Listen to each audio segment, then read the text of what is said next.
Hello, brothers and sisters. My English is not that good, but I'll try to do this in English. So please do pay attention to the contents, the English teachers. Anyway, the South Africa issue I wanted to address a little bit about it. A few years back, I think about 5 years now, 5 years ago, I read it in somewhere in New Africa. There's a Ghanaian writer who worked for them called Ankuma. I forget his first name.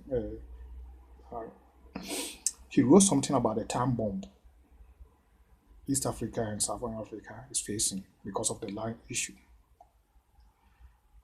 Ooh, oh God, how right he was. And it will get worse because we shouldn't forget the land became a country. The land and people populated it turned out to become a country. Without a land, you don't have a country.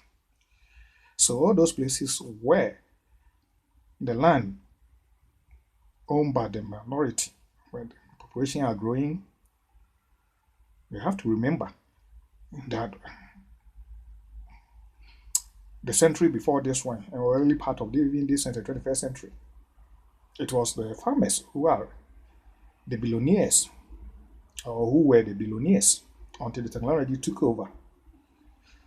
So land is very, very important. Even though nowadays we are abandoning farming, a lot of people like Ghana and some people somewhere in Rwanda, they are turning back to farming because farm, when you're belly food, when you're belly food, I mean, what do you need?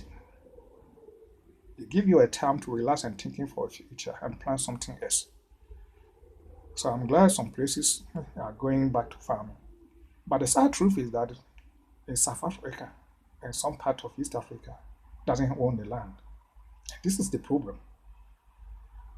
But as always, these people put their blames on the wrong people, forgetting the root cause of the issue. So, and that's why I'm linking to this video to the one I did once about Ghana and the founding fathers in our local language tree. That we should thank Ghanaians, we should thank our founding fathers who came about 110 years before Nkrumah Declaration of Independence in 1957. Because they fought the British, where they went all the way to UK Parliament and argued their case, owned the case, and the land became Ghanaians. Yes, the mineral resources they can price it, but the land is ours.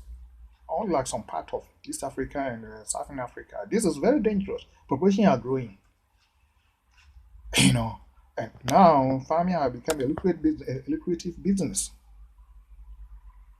We just need a good leaders who are interested in farming. Go back to basics, as new Ghana president is trying to do in Ghana, planting for food and jobs. And young men, those of you familiar with Ghanaians who are familiar with coffee factories, young men, things, even not up to 35 years, huge factory and all those kind of things. A lot of people. So, but the problem is some part of Africa doesn't have own the land, and this is going to be get worse. So what happened? They put their blames and their inability to get a job or have a job on foreigners instead of blaming the root cause, the people who have caused those things, and their leaders who fail to deal with the issue. And it's so sad, but it's not surprising. Just like Europe, just like the US, where their leaders blaming immigrants for their fair policies. Now, if you look at around US and Europe, the streamers are taking over the governance. In fact, in them, last a week ago, I saw something in Dennis TV which really, really, really, really scares me. In those days, the intellectuals had behind, and pushed these radicals in front. But now there's a movement going on in Europe. Europe for the Caucasians, Denmark intellectuals, and this is the young intellectuals from, the elite has took over. It's well over the place. I saw it on TV. In fact, it was even scared by intelligence agency in Denmark here. Because this is a high respect, well educated, come from a good family, well educated people in the movement, leading this movement. You know, why? Because the economy, the population are growing, the economy are growing, and they are having problem. We have to remember the European civilization is the shortest. Like back in the days in Africa, over thousands of years, 2,000 to 2,000 years, our civilization lasted. Now it's shifting to far east in Asia. So of course they're worried. Just like South Africa, they have to blame somebody. And always, the minority, forgetting the root cause of it.